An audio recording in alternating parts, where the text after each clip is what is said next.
Avocados are indeed packed with health benefits. Here are some of the key ones. Nutrient-rich.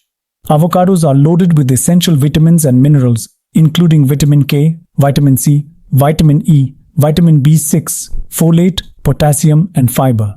Heart health.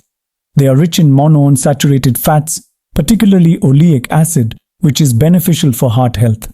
Regular consumption of avocados may help lower bad cholesterol levels, LDL, and increase good cholesterol levels, HDL, thus reducing the risk of heart disease.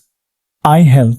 Avocados contain lutein and zeaxanthin, two antioxidants that are crucial for eye health. These nutrients help reduce the risk of age-related macular degeneration and cataracts. Weight management. Despite being calorie-dense, avocados can aid in weight management. The monounsaturated fats and fiber in avocados help keep you feeling full and satisfied, which may prevent overeating. Blood sugar control. Avocados have a low glycemic index, which means they do not cause a sharp spike in blood sugar levels. This makes them suitable for individuals with diabetes or those trying to manage their blood sugar levels. Digestive health.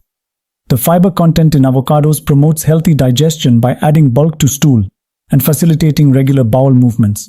This can help prevent constipation and maintain a healthy digestive system. Skin health. Avocados are rich in vitamin E, which is essential for healthy skin. Vitamin E acts as an antioxidant, protecting the skin from damage caused by free radicals and UV radiation. Additionally, the monounsaturated fats in avocados help keep the skin moisturized and supple. Anti-inflammatory properties. Avocados contain various compounds with anti-inflammatory properties such as phytochemicals and antioxidants. Consuming avocados may help reduce inflammation in the body, which is linked to numerous chronic